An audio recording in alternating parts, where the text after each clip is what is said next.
Good afternoon, teachers.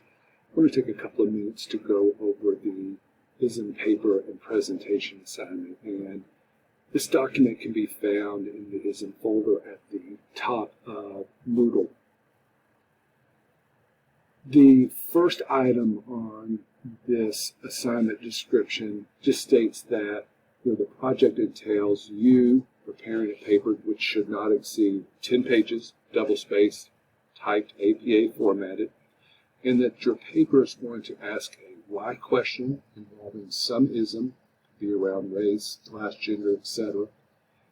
And this should be a topic that, the way I always explain it to students is some aspect of your class that you've always had a question about and never had the time to explore. That's how, for me, that is my goal for this assignment, is that it gives you that time, which is such a barrier for teachers, to roll your sleeves up and really learn about some challenge that you, your colleagues, your school is facing as it relates to the topic.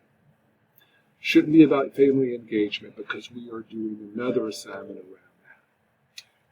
Number 2 on the description says you should attempt in this paper to understand the question that you're asking from the perspective of the oppressed group.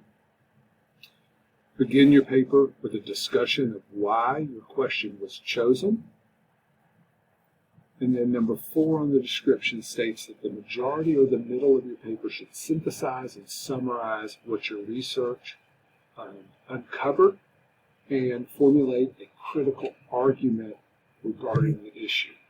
And number 5 says that this argument should be created in such a way that it's informative and is useful for your class, for your colleagues, for your classmates, all of your classroom teachers.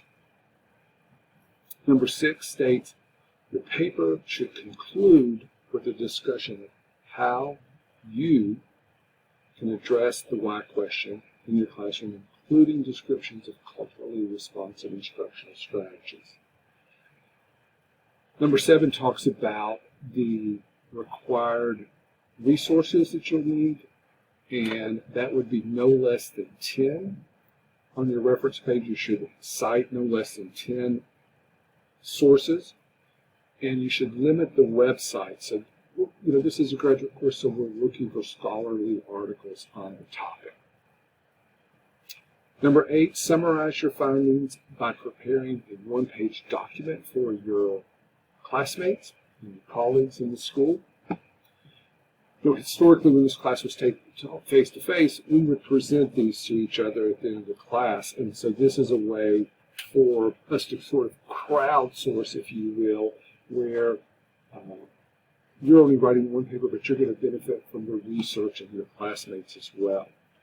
And then finally, you will create a presentation, have PowerPoint and Google Slides listed. You can use another tool if you would like, and you're going to record yourself, much as I am now, presenting your paper, the takeaways from your paper, not only just the takeaways, but just an overview of your paper to your colleagues. So after that, I give you a couple of examples of why questions and how strategies. I'm not going to go over those. You can read those. And then next, I have a rubric for this assignment that goes over in more detail exactly what you should have for each of the requirements that I just went over that are listed above. So if you have any questions about this assignment, as I kind of scroll down through here, I just wanted to go down to show that on the presentation, 5 to 10 minutes to make that presentation.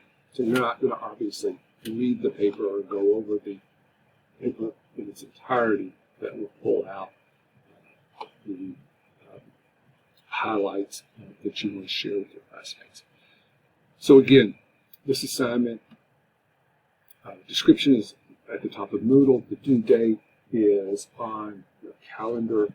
I've created a Word document so that you can ask questions. That is on our agenda for this week. With that said, if you would prefer to ask your question private or questions that go later, speaking of which, I have a date set that is also on the calendar, where I will be available on the weekend, one weekend day for everyone to meet if they would like, or for you to come and meet with me and ask questions about the assignment. That is optional.